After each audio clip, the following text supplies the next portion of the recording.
And good afternoon, everybody. It is Tuesday at 2. Well, it's a little bit after 2. So it's time for Tech Until Tuesdays.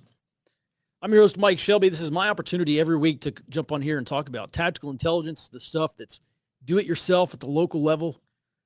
Remember, the tactical level is your neighborhood, out your front door, down your driveway, around, in and around your neighborhood, across your broader community. That is your tactical level as opposed to your operational or strategic level. With that, I got some comments and questions from last week that I want to get to. But before we start here, back in 2023, I published a book called The Area Intelligence Handbook. And a bunch of people were bugging me. It's never been released in ebook before, but it's up on Amazon.com, somewhat unfortunately. Here, you want to check it out. It's the same exact copy of my print book. It's just in digital format now. I released that like maybe last week. So if you want the ebook version, Amazon.com, knock yourself out. I'll leave that topic there for now. I was going to say, there was another guy that wrote an area study book. I read it. It's pretty bad. It's very broad. It's like, it wasn't one of those things that was written by AI, but you can just kind of tell, just kind of going through the motions. At any rate, how about next week? I'm going to do a walkthrough of the Area Intelligence Handbook. That's what we'll do for next week's topic. For now, there's one really, really good comment from last week's live stream that I want to get to. I think it's this. Unpopular opinion: classes from a civil affairs dude would do more good for the prepping community than from a special forces dude. And generally, I agree. There is, I think there's much too large an emphasis. This is something also I said last week. There's much too large an emphasis on shooting, because shooting is extremely important in a very narrow number of situations. You're not going to live without it in a handful of scenarios. But intelligence is something that you could and should be doing every waking hour.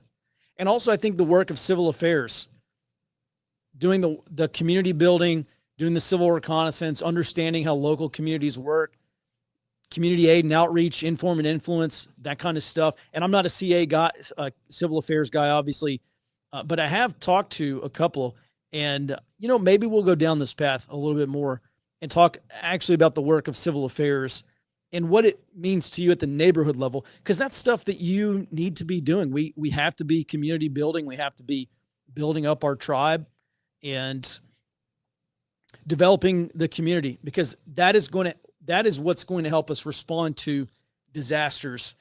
And one of the things that I've been saying for, probably 10 years now is the future does not belong to the guy who's the best armed or who has the most amount of guns. You can only shoot one at a time.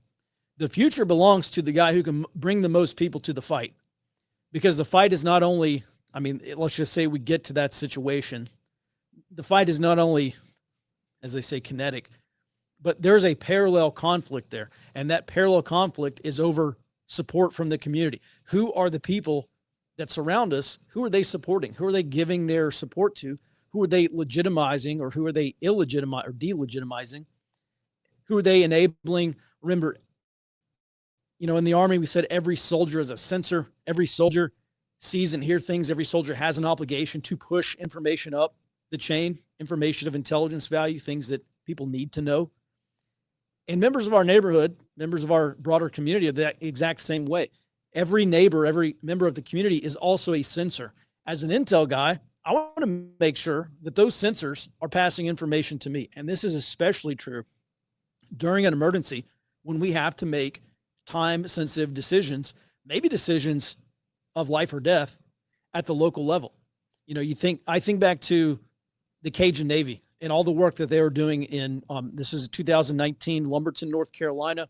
We were running the intel effort for them, working with their search and rescue teams, developing intelligence and passing it on to the search and rescue teams so that they could find more people faster, so they could get them to safety faster and save more people.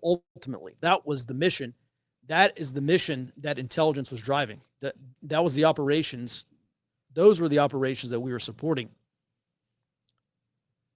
And so we had, we're scraping scraping Facebook, scraping Twitter, scraping social media websites, also crawling through local reporting.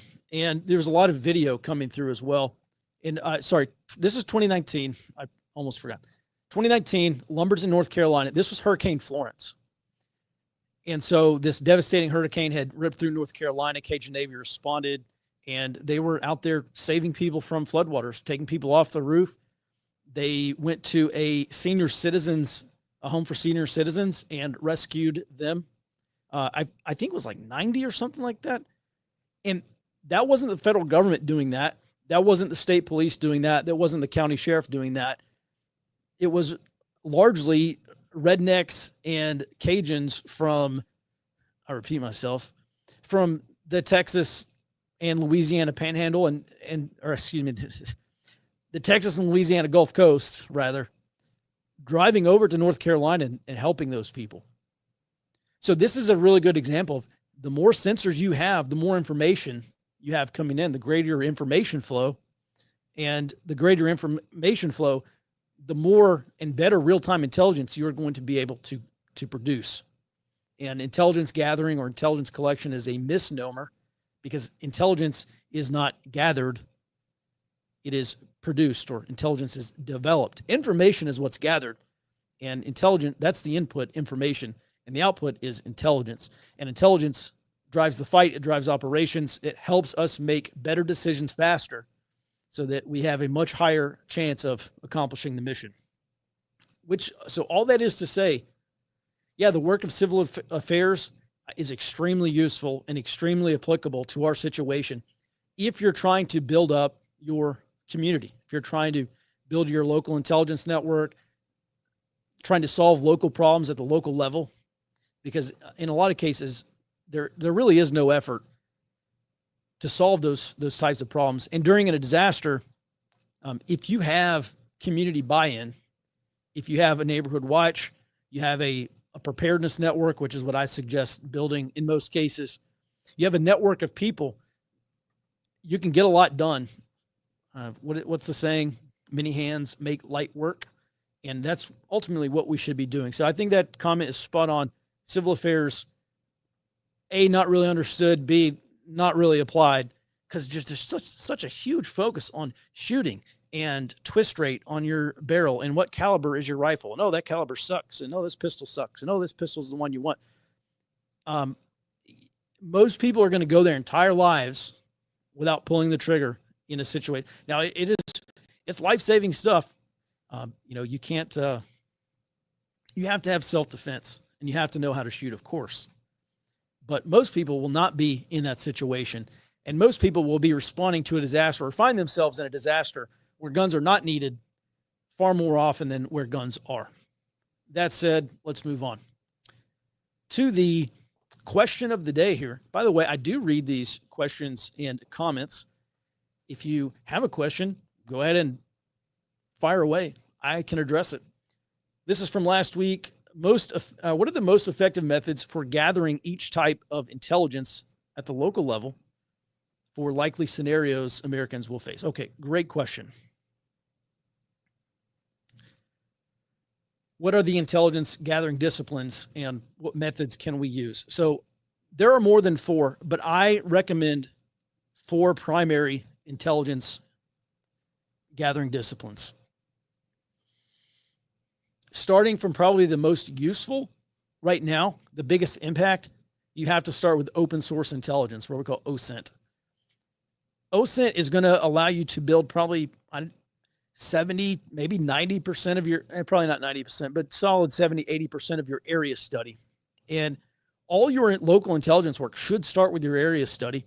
It is a blueprint for action. The more we understand our operational environment, the more we are going to be able to do, because the more we will be able to understand. So everything starts with an area study, and open source intelligence is a really good way to start building out your area study. Now, in terms of what tools or methods of collection we can use with OSINT, remember, OSINT is stuff that's publicly available. So publicly available information, stuff that's most stuff that's online. Social media is a big one.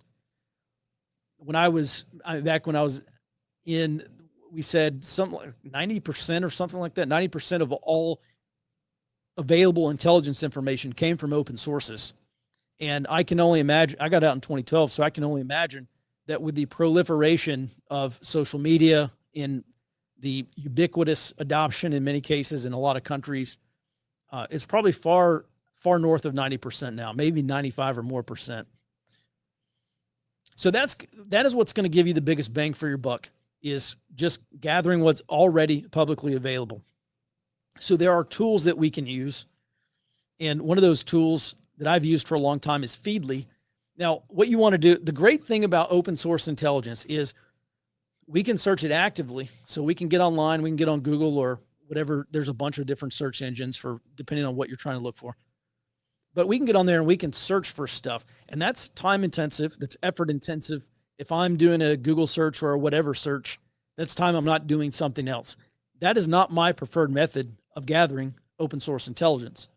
I really want to automate this intelligence. And you want to build streams of OSINT. And we live in this great and wonderful world where we have automation, and now we've got artificial intelligence, and there's a lot of tools that we can use. One of those for me that I've used for years is called Feedly. There are other things like, I mean, you can use Google Alerts, if this, then that. I don't know. There's probably a dozen of these types of websites, but I really like Feedly. And you can go to feedly.com. It is a pay-for website. I think they have a free, it's freemium, but you can go to feedly.com, sign up, register for an account, go through all that stuff, pay whatever, however much money it is. And I do think it's worth it. And you can start basically automated keyword searches. So let's say I lived in Shady Acres neighborhood. Okay, so maybe one of my searches is going to be Shady Acres neighborhood, or Shady Acres and Austin, Texas, or Shady Acres and Austin. We can use Boolean logic to narrow down what we're looking for. And basically we just have different operators like and, or not. So I could say Travis County and Texas, not Illinois. Let's just say there's a Travis County, Illinois. I don't want Travis County, Illinois. So we can use what's called Boolean logic to narrow down what we're looking for and exclude some things and add some things. So in general, just knowing basic operators is highly recommended. So some of the search terms we can use are our neighborhood, our city or town, our county. So for instance, I might be looking up Travis County and drugs, Travis County and crime, Travis County and MS-13, Travis County and Tren de Aragua, Travis County and whatever floats your boat, whatever you think has information or intelligence value. That's what we should be searching. So if you are, let's talk about the benefits real quick about setting up these feeds. So the way these feeds work is everything that's published online in general is going to be what's called keyword indexed. And that means that if there's a news article from whatever website, whatever your local news website is online, okay, they write a news article or your newspaper or whatever. They write an article, and every single word in that article is broken up by words, and that makes that thing searchable. So we are able to do those keyword searches. The benefit of setting up these streams is twofold. Number one, you don't have to actively search for anything. This is a case of us automating our OSINT collection, and that comes to us. And that's not something that I have to read 24/7. I can, every couple of days or every day, I can spend 5-15 minutes going through those feeds.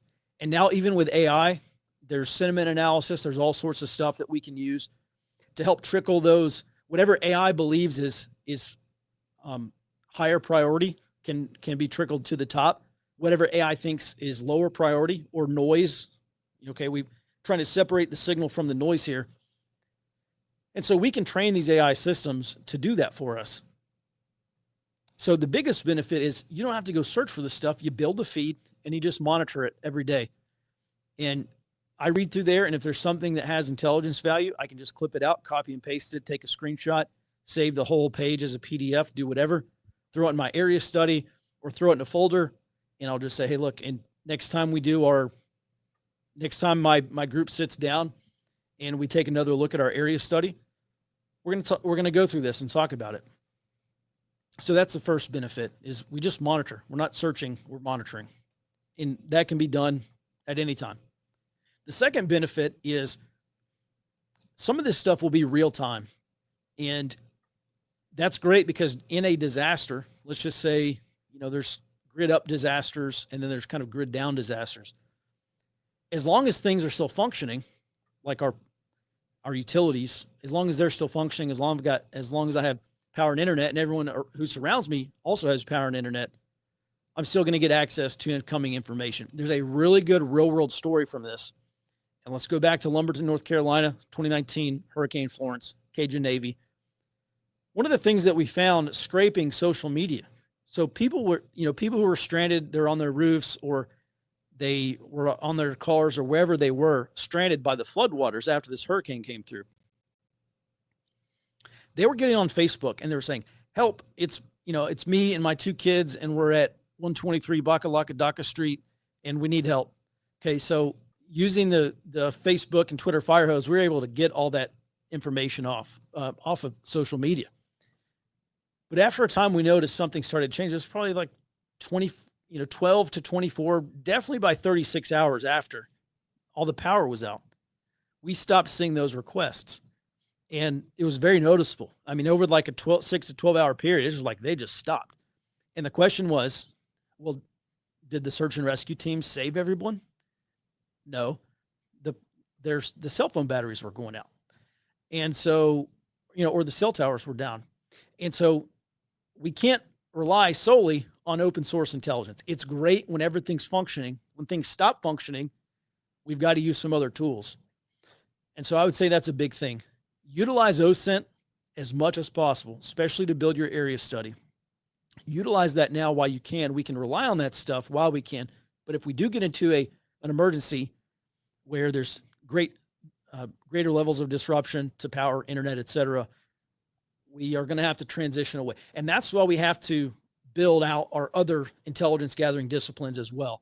So after that, I would say the next most useful in terms of your time and your benefit, your return on investment or your return on time, it's probably going to be human intelligence.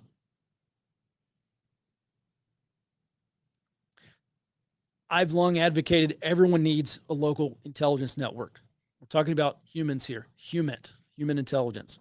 We're talking about people who are not only sensors. Let's talk just briefly. Again, just like OSINT, there's kind of passive and active collection.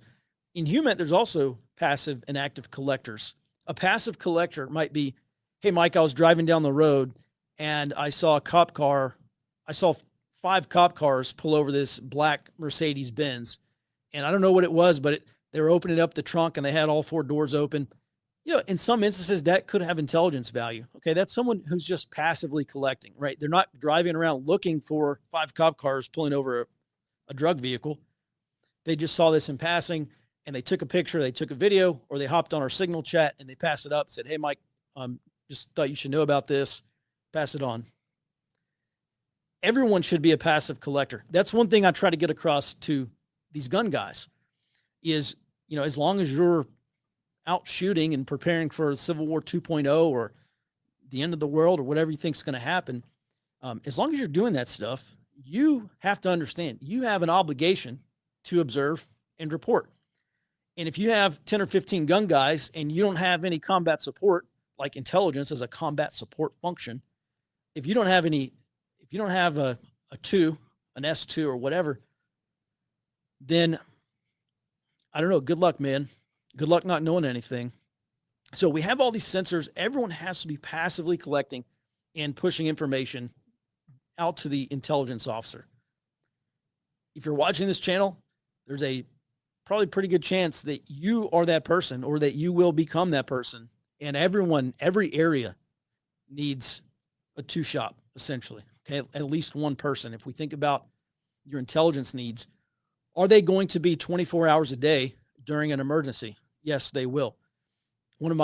It's not really a pet peeve, but one of my learning opportunities, teachable lessons here, is when someone comes to me during an attack intel class and they say, Mike, I'm the intel guy or I'm the intel gal for my area. or just one of you. This is a 24-hour mission. So even two people, we're talking about two 12-hour shifts here in a like a real world, pardon my French, but no shit emergency where we're not going to work anymore and we're responding to whatever's happening at the local level. Two people is two 12-hour shifts. And if one person is injured, one person gets sick, you're back down to one person. And, if you think about it, all the bad stuff's probably going to be, not all the bad stuff, but much of the bad stuff will probably happen at night, I imagine. So we've got to have round the clock coverage in a real world emergency here. Like the kinds of events that people are preparing for. So everybody, lottie-dottie everybody, has got to be a passive collector. And then there's active collection. And active collection is where, this is a more traditional function of human intelligence. You have a collector who's going around talking to people, trying to develop sources, meet new people, spot, assess, recruit, develop, finding those sources who have what's called placement and access. So placement and access is a term that's used to describe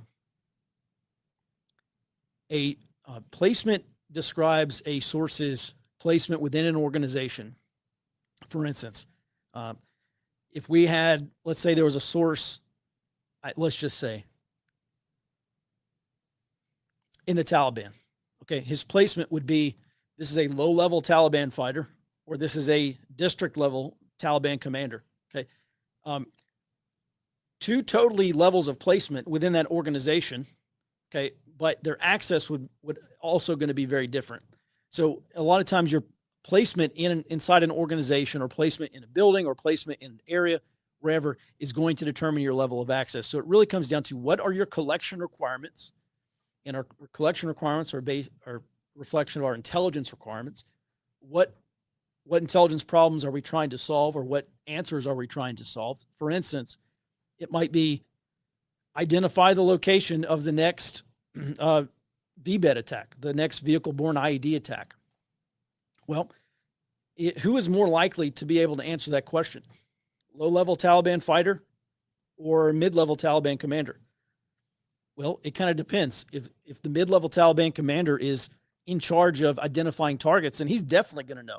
So he has excellent placement and access to help us answer that question.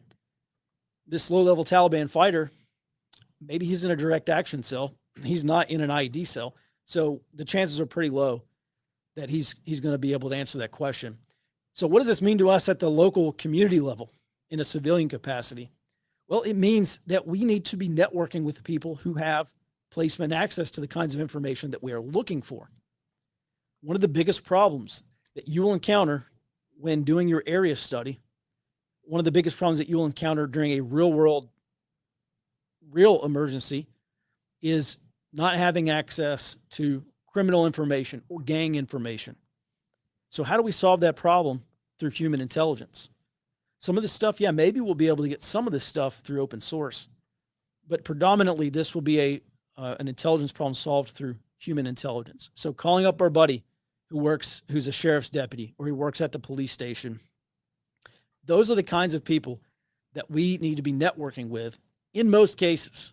Maybe not every case, but in most cases. If you want access to that kind of information, you've got to get it from a source who has placement and access. And so that means that, yeah, you probably should be trying to get to know a like-minded law enforcement officer. We'll leave it there for now. Maybe we can talk more about that in a future Tech Intel live stream. But that's human intelligence in, I don't know, a few minutes. The next thing after that, listen, I'm not saying signals intelligence is unimportant. It is extremely important in a narrow set of circumstances. How many times? This is like SIGINT to me is like a grand slam. And this is coming from a huge consumer of SIGINT when we were in Iraq. Everyone from well, I'm not going to name names, but like national level leaders, maybe hiding out in Iran, away from U.S. action in Iraq, a really good example, all the way down to radio level communications, say like Jaish al-Mahdi or some of the other groups. In an emergency, especially where there is no power, You're a lot of the time we spend searching for signals intelligence, but in most cases it's going to be wasted. If people are not on the radio talking, I guess I should say that signals intelligence for us predominantly will be radio communications. You're going to spend a lot of time listening in, monitoring, scanning for radio traffic, and you're not going to come across, unless someone is talking out there, you're not going to find it. It's like finding for a needle in a haystack and there's no needle. You could spend the next 7 days, 24/7 looking through that haystack, and unless there is a needle in it, you're not going to find the needle. That said, I think SIGINT is extremely important. At a minimum, for us, this is going to mean a police scanner. And I will caveat this very greatly by saying that like in Texas, all of our major metro areas, law enforcement, first responders, dispatch, everybody uses encrypted communications. And these cities, they do that. So they say, well, it's for officer safety, right? We can't have the criminals listening into police traffic, which I'm not saying it's right or wrong, but that's just how they justify it. Other people say, I've literally listened into a police scanner before. Someone was being pulled over and the police officer was radioing in information from their driver's license. So first name, last name, date of birth, driver's license number, sensitive information. There's also people who say information that gets transmitted via radio about patients. So like your EMS, paramedics reporting up a patient's condition, for instance, first name, last name, whatever their condition is. They say, well, that's a HIPAA violation. So that can't be broadcast publicly. I'm just telling you what they say. Fair enough. So people have told me that a police scanner is useless because all these first responder, emergency services transmissions are encrypted. And I would say not exactly, because a police scanner does not just monitor for, it's really just a scanner. We're just using it to listen into police transmissions. But a scanner in general is going to help us listen in, identify radio transmissions across a large range of frequencies. So stuff that I get, believe it or not, there's a prison down south of me, unencrypted communications, if you can believe that. Some military radio traffic is unencrypted. Forest Service, unencrypted. My town's public utilities, unencrypted. There's a lot of stuff out there. I think it's like, I did the math on this. I got on radioreference.com and looked up all the total number of frequencies that have been cataloged on Radio Reference. I think it was like 11% of them were encrypted, and that means 89% were unencrypted. And so that's just a lot of radio communications, a lot of frequencies that still broadcast in the clear. And that's why you want a scanner. So at the most basic level, a police scanner or just a regular scanner, radio receiver is what you want. Now, let me also open this can of worms. I do not use Baofeng as a scanner. A Baofeng is not a good scanner. The scanning speed is way too slow. And I understand you can say, well, I'm only going to scan this handful of frequencies. Okay, yeah, that's fine. Maybe if you want to do that. There's a couple limitations there. And number one is because my standalone scanner, it has the ability to record. Not only does it have the ability to record, but I press one button and it replays the last transmission. So if I'm listening into the scanner and I hear part of a conversation, but I don't catch what they said because it's muffled or whatever, I can hit replay and it'll replay the transmission. That's the first benefit of having an actual scanner. Like the Home Patrol 2. People have all their different things that they like. I like the unit in Home Patrol 2. There's a couple of different handheld variations. I don't think you can go wrong with any of them, but that's the first thing. The second thing is I can put I can put a memory card into my Home Patrol and it will automatically record everything it picks up. So at night when I go to sleep and I want to say, well, gosh, I wasn't around for the past, 4, 6, 8 hours that I was sleeping, I can go back and pull those recordings off of the Home Patrol and listen to, if anything happened, listen to them overnight. So that's the second big benefit of having an actual dedicated receiver. There's a couple other things on my Home Patrol too. By the way, I have absolutely no financial interest in unit and home patrols. I just like them. And I've used them for a long time. It's my scanner of choice. There's also, I can put a GPS antenna on my home patrol too. And I've done this before. I've driven from Texas to North Carolina, going to like prepper camp or mountain readiness. And I've listened. The cool thing about home patrol too is you, out of the box, it comes with every single emergency services frequency for the United States and Canada. So this is not a situation where I have to sit there and plug in my local frequencies, flash my local frequencies to my Baofeng. Although you may want to do that anyway, you don't have to with the home patrol too. If you are running your Baofeng in one zip code or one area, I go 2 towns over, those frequencies that I've got plugged in my Baofeng are useless. If I've got a home patrol, then I can go two places over, or 2 towns over, and a county over, and plug in the new zip code where I will be or where I am, and it will automatically load those frequencies to that home patrol scanner so that I don't have to do that. If you have a GPS antenna, that thing will auto update. So when I drove from Texas to North Carolina, I just put the antenna on top of my truck and drove. And every time I went to a new jurisdiction, it would automatically load those new frequencies. I didn't have to touch it. Also, that home patrol, and maybe some other scanners can do this. I know Whistler, I think they have a variation. But another thing they can do is you can basically create a bubble, and it will estimate based on signal strength how far away that transmission is. So if and I've seen that this has happened a ton, where I pick up another town's police traffic or another town's emergency services radio traffic, and that town's 15 miles away. I'm not really concerned what's going on in that town right now. I'm trying to figure out what's happening in my town. And so with that home patrol, or maybe some other scanners can do this, I can say, I only want transmissions that you think are within 5 miles or maybe within 2 miles of me. And so I'm not getting stuff from the other side of the county. I'm only getting stuff that it thinks is closest to me. There's a lot of great benefits and features, but occasionally I'll have guys in the tactic intel course that say, oh, I brought my scanner, and they pull it out and it's a Baofeng. It will work in a pinch.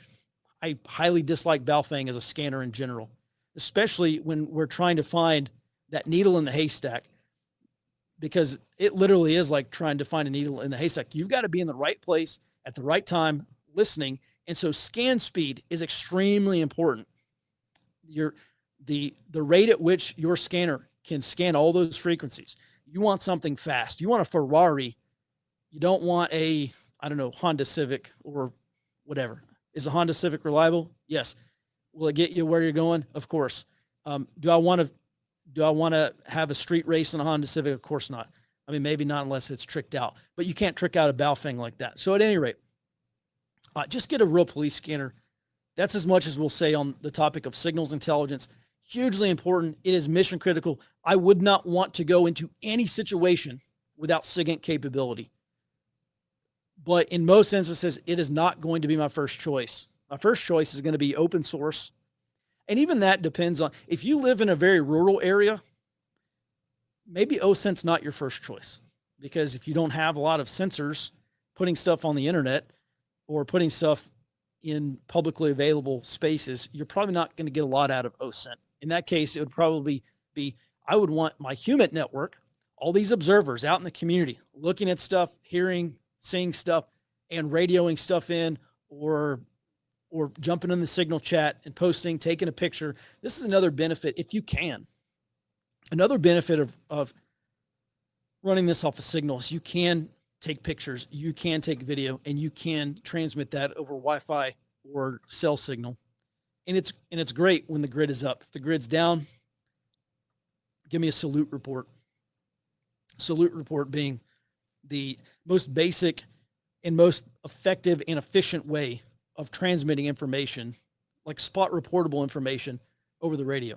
Size, activity, location, unit or uniform, time, and equipment. So I see 15 soldiers over here, and they're standing around talking. They're at 123 Bakalakadaka Street. Time now, unit uniform. They're in OCP multicams. They've got a patch on that looks like 2 crossed swords. It's a blue patch with 2 white swords. I don't know what that is. 10th Mountain. and equipment. They got there's some form of Humvee. I don't know what it is. They've got some big gun on top, and they're on radios. Okay, even if that's all I get, I can look at that and say, okay, that's, maybe like a couple squads worth of guys, and it's better than nothing. So at any rate, I digress. And then finally, we get to imagery intelligence, or IMIT, and even in some cases, IMIT probably would not be on the bottom. It probably depends on what the actual scenarios, which really just goes to show we need all four of these things. We need our automated open source as much as possible. We've got to have our local HUMINT network. We've got to have our ears on. We've got to be running SIGINT capability. And finally, we've got to have imagery intelligence. For us, imagery intelligence is going to predominantly be drones. Okay, that is probably the top use case for IMIT. What is that? Oh, I see a pillar of smoke over there. Something's on fire. I don't want to walk over there. Let's fly a drone out and see.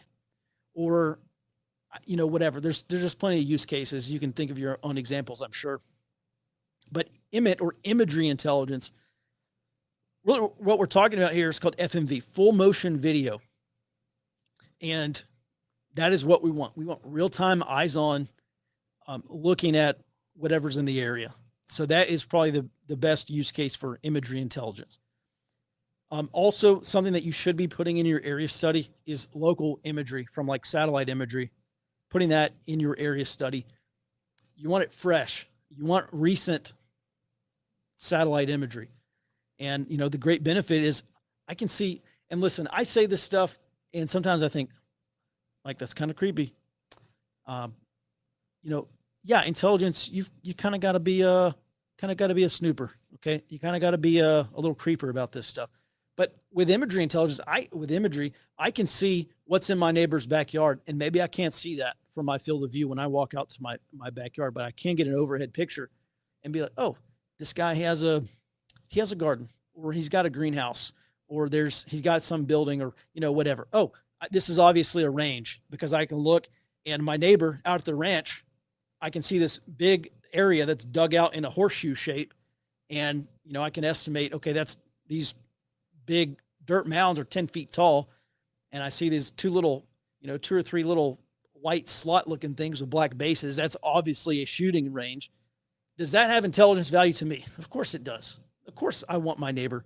Of course I want to know if my neighbor has a shooting range. So those are the four primary intelligence gathering methods or disciplines, starting with what I think is the most important, OSINT.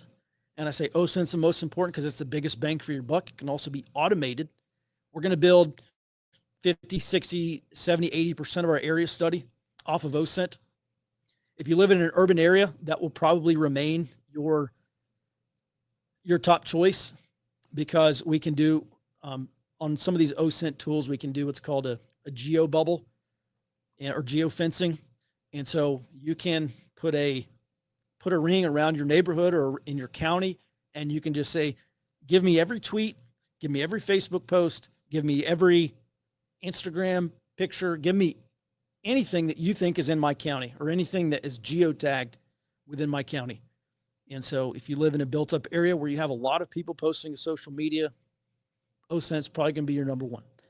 For me, followed by OSINT is going to be HUMINT. I want to activate my human intelligence network. We're talking about actual sensors with eyeballs, the Mark I eyeball, and ears, seeing things and hearing things around the community and passing that on. And I don't care if it's RoomInt, my neighbor told me this, or I was at the grocery store and I overheard this conversation. I don't care. Report it up. If it's useless, okay, great. If it's not useless, then I will use it. Followed by signals intelligence, followed by imagery intelligence. Again, depending on the situation. I only rank that in terms of what I think people should be investing their time in. Should you buy a scanner? Yes. Should you buy maybe a range of radio receivers so that you can have VHF, UHF, and HF, the full popular ranges of ham radio channels? Yes, absolutely you should. Should you buy a $200 or $300 DJI Mavic or Mini? Yeah, I think you probably should. Again, depending on the situation. How do we know what the situation is? We do our area study. By the way, in 2023, I wrote this book called the Area Intelligence Handbook. It's 200 pages long. It's a real freaking book. It's got plenty of pictures and diagrams and stuff in there. The ebook is now available on Amazon. I'll put a link in the chat if you want to get that. You should read it. So all people want to go buy all these fancy whiz-bang tools and be cool intel guys and listen in and look in and see what's going on, get access to information that no one else has, which is, I think, is fantastic. But you have to ask yourself, what tools do I need? And you've got to get the gear that fits the mission. And what is your mission based off? So your gear is based on your mission. And what is your mission based off? Your mission is based on the threat or hazards, or the threats or hazards that you will face in the future or that you are responding to right now. How do we identify those threats and hazard situations? The best way to prepare for them before they happen is you do your area study and you find out what breaks. And we can look at, there's a whole chapter on how to assess your threat environment, how to identify local threats and hazards. These are the things that we are preparing for, or at least in theory, should be preparing for. A lot of people get wound around the axle about what's going on in Beijing, and is Beijing going to invade Taiwan, and what is Vladimir Putin going to do, and is North Korea going to launch a satellite-based nuke and EMP us into the Stone Age, and is the dollar going to fail? Are we going to have hyperinflation, and what's going on in DC, or whatever? Okay, we're talking about these big picture strategic threats and scenarios. You've got to figure out the local impacts of those big picture threats and strategic level scenarios, because it doesn't matter what's happening in Beijing if you don't understand the follow-on impacts at your local level, out your front door, down your driveway, in and around your neighborhood, across your broader community. That's why we do an area study, so that we can identify those tactical level events, and we prepare for the local effects. So just one last point on this topic before we move on. A lot of people think they're preparing. I'm going to prepare for hyperinflation. I'm going to prepare for a nuclear war. I'm going to prepare for societal collapse, zombie biker gangs, whatever. You're not actually preparing, well, maybe zombie biker gangs, but you're not actually preparing for those big picture strategic events. You should be preparing for the local effects. Local effects are quantifiable. We can characterize or describe those local effects, and that's what we're actually preparing for. And if you do your area study, it will tell you exactly what you should be preparing for, because you say, I live 1.5 miles from a chemical plant. Should I be preparing for a chemical explosion at that plant? Yeah, you should probably make contingency plans for that. What happens if there is an explosion and police show up at your door and say, hey, you got 15 minutes, grab your birth certificates and, whatever, and head out the door, you and your family. Like, that's probably something realistically you should at least think about. And if you don't do your area study, chances are pretty slim that you're going to be able to identify the full range of threat and hazard scenarios that you face in the future. That's why we do our area study. It's called the Area Intelligence Handbook. I'll post it here in the chat on the link to Amazon. If you want to get the ebook is a 200-page reference manual for building your area study. We also go into the 6 layers of the operational environment. We'll save that for next week. We've been going here for 45 minutes. With that, I do see some questions in the chat. We are going to get to them. Just as a reminder, I'm going to go live every Tuesday at 2 p.m., Tuesday at 2 p.m. Central Time for TAC Intel Tuesday. I'll talk about stuff. I'll answer questions. The goal is to get everyone caught up to speed on the intelligence stuff. Intelligence is mission critical. It is one of the primary battlefield operating systems. You will not have mission success if you do not have intelligence, or I will say intelligence greatly increases your chances of mission success. All right. Yes, 100%. No one seems to know what the Special Forces mission is. The real deal is the CA mission in without rule of law. I agree. The civil affairs stuff, I think people would be greatly benefited by focusing a lot more on a civil affairs like mission at the local level, just in terms of building your community and expanding your community capacity. I think in most cases that should get priority over shooting.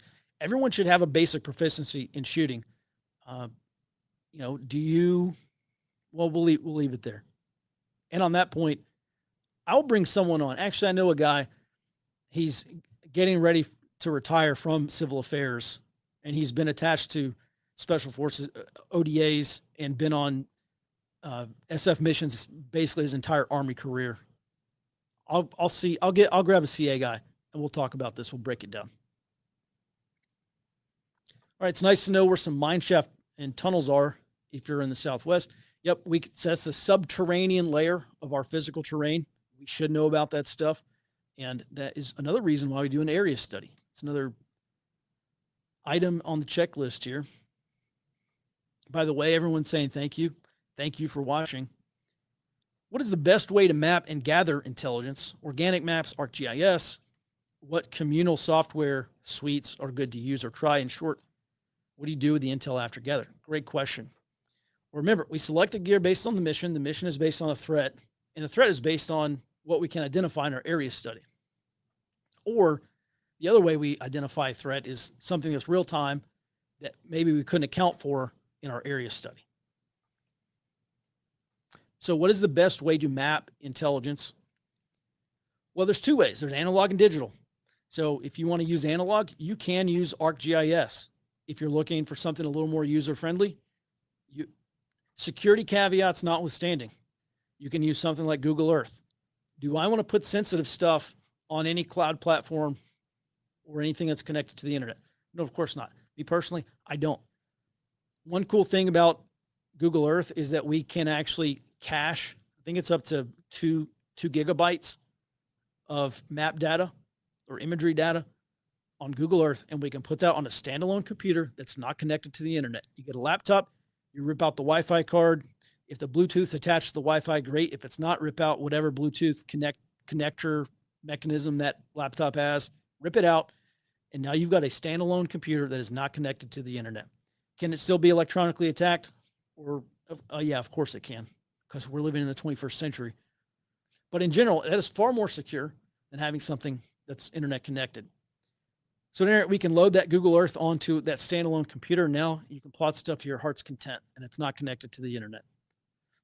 That, in addition to access controls and some basic information security measures, and you can have pretty darn good security. One benefit of doing this on Google Earth, again, is it is user-friendly. Okay, there's not a large learning curve like there can be for ArcGIS. I like ArcGIS. If you want to use it, use it. Also, some people use TAC servers, CivTAC or ATAC. The good thing about that is it's, like you say, it's communal, or as I would call it, collaborative mapping.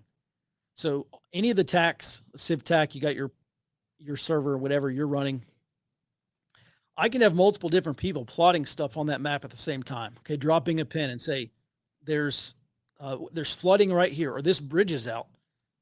And if I've got a team doing search and rescue missions in my county, trying to pull people from the floodwaters, I want to know if roads and bridges are out, because that is going to largely dictate our mobility, or our ability to drive around. And that's going to affect transportation and logistics and affect a lot of stuff. Do I want people from out in the community saying, by the way, Mike, Highway 44 is completely submerged? Yeah, that's probably good to know before we get out there. Oh, this bridge at mile marker 117 is out. Probably need to know that before we get all the way out there. So that is a benefit of running your own TAC server. Now, there are some instances where I would not want to do that. In any environment where your electronic signature could be a liability, I don't know about you, but I'm allergic to JDAMs. So in any environment where I'm allergic to artillery shells and everything else, all forms of indirect fire and drone warfare. So like, I would not be using that stuff in Ukraine. Would I be using that stuff to help my local sheriff find a 7-year-old kid in the national forest who wandered away and got lost? Of course I would do that. CivTAC is a fantastic use for that. So I would just say in civilian settings, like responding to natural disasters, CivTAC is absolutely the way to go. If you're in an actual warfare situation, CivTAC is probably not the way to go. So I hope that answers your question. And then finally, what do you do with the intel after gathered? After you've gathered the information, we've got to turn it into intelligence to drive operations. So the way this goes is in a traditional setting, you have a commander. Okay, you have someone making the decisions. And he's got questions. Okay. Where will the enemy attack us next? Or will the enemy choose to take this road or cross this bridge? Okay, we're just looking at basic, elementary, conventional scenarios here. So like if you're Ukraine and the Russians are invading, as you're trying to do this course of action development, enemy course of action development, you're saying, all right, we've got this Russian tank brigade or armor brigade, and we think it's trying to get to this town to take it over. And there are 6 different ways this tank brigade could get from where they are to where they want to be. And what we want to do in intelligence is identify which of those 6 avenues of approach or different courses of action. We want to identify which of the 6 ways that they're going to get from point A to point B, because the ops guys want to plan a nice surprise for them. Okay, they're going to shoot off HIMARS or launch artillery or shoot off artillery or whatever. Or if you're the Taliban, you want to go out and lay IEDs along this avenue of approach. So the question is, what do you do with intelligence once you've gathered? I think is the wrong question to ask. The right question to ask is, what is our mission? What do we want to accomplish? And now, what intelligence can we produce to support that mission? What intelligence can we produce to help the commander better understand this decision point or make a decision? What intelligence do we need to drive operations is the better question of the two. But in general, what do you do with the intelligence after it's gathered? You get it into the hands of the people that can use it. Because intelligence is not for us. We've got to produce intelligence. I mean, really, we're talking about maybe 3 different uses of intelligence. Number 1 is targeting. So finding the bad guys and, the find, fix, finish, exploit, analyze, disseminate, whatever. That's the first thing, targeting. The second thing is force protection. So identifying risks and threats. How are we going to be targeted by the enemy? Let's, maybe not be targeted. And then I would say the third thing is situation development, understanding the battle space, essentially. I think for us, the 3 primary uses, again, for us not fighting a conventional or irregular war, but maybe responding to disasters, would be, number 1 is understanding our operational environment, understanding the impacts of weather and terrain on our mission. That's probably going to be number 1, just in responding to natural disasters. Number 2, it's probably going to be identifying threats or identifying potential hazards as we are responding to this situation. And then number 3 is enabling that mission to be conducted. Like for us with Cajun Navy, obviously their big question is, we don't know where to go. Like we could just start driving around town and helping people, sure. But it would be much better if we could go to this place where we know someone is in need and rescue them from the floodwaters. And so I would say that's a different kind of targeting. That's maybe, the humanitarian type targeting. So I would say we still have kind of those 3 primary uses of intelligence. It's just going to be at a civilian community level.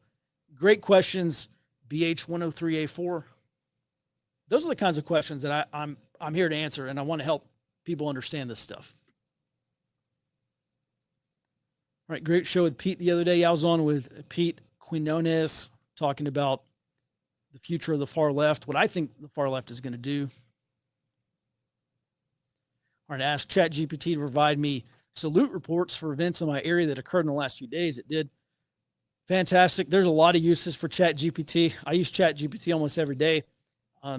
In most cases, for intelligence purposes, I mean, obviously you have to be very wary of GPT hallucinating. I mean, really, ChatGPT, unless it's reasoning, it can only give you 2 types of information. Information that it has already ingested from online, or information that it just makes up. And so I would just be very careful about a couple of things. Number 1, if it is accurate information, is it timely?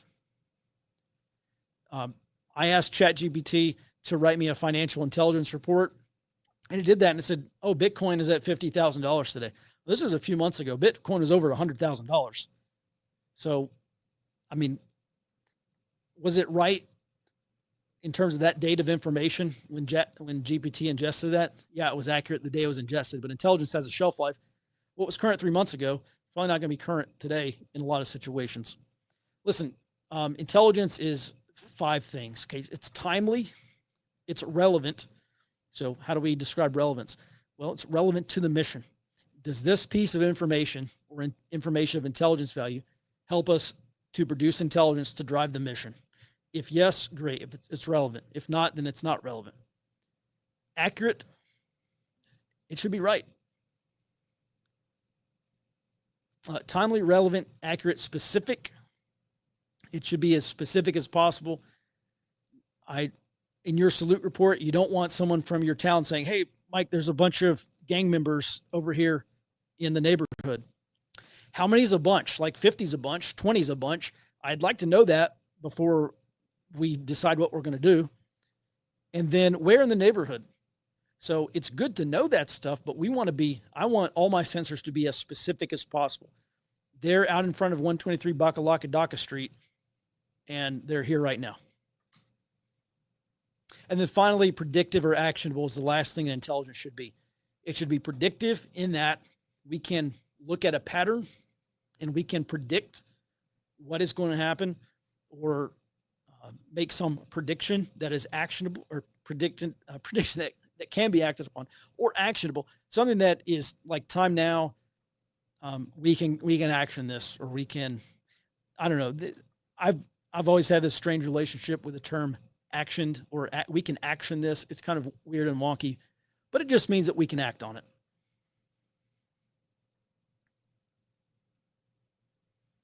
All right, let me rephrase. By the way, last call for questions here. We'll try to cut it off at an hour. Last call for questions. The question on intel collection in the civilian setting: what reports organizations would be optimal for group uses, discriminating the info in a digestible format? Okay. Well, there's a couple of different intelligence reports you might consider publishing. If you're trying to do something for general awareness, you can do what's called an intelligence summary, and say like a 24-hour intelligence summary. Over the past 24 hours, this is the information that we have collected. That may have some use. We can also have kind of a current situation map, or enemy situation map. So something that shows current conditions across our area of operations. That would be something extremely useful and digestible. I would say BOLOs, BOLO, be on the lookout. If you get reports about a suspicious vehicle or suspicious individual, probably take a picture of that car, take a picture of that individual, and let's put it on a sheet and make sure that our neighbors get that, so that if they see something, they can say something about it. Those are the first 3 that come to mind. Maybe there are more. All right. Well, everyone, thanks so much for watching. I'm going to do this every Tuesday at 2 p.m. Tech Intel Tuesdays. We're going to talk about local level intelligence, what that looks like at the local level in responding to natural disasters, or I would say natural disasters or man-made disasters. And with that, I'll be back Tuesday, 2 p.m. Central Time next week. If you're watching this later, post your question or comment in the comment section, and I will hopefully be able to answer those next time. So everyone, thanks so much for watching. It's going to do it here for me. What about counterintelligence? Yep, let's talk about that next week, because that's a fair question. All right, everyone, thanks for watching. I'll be back next time out here in just a second.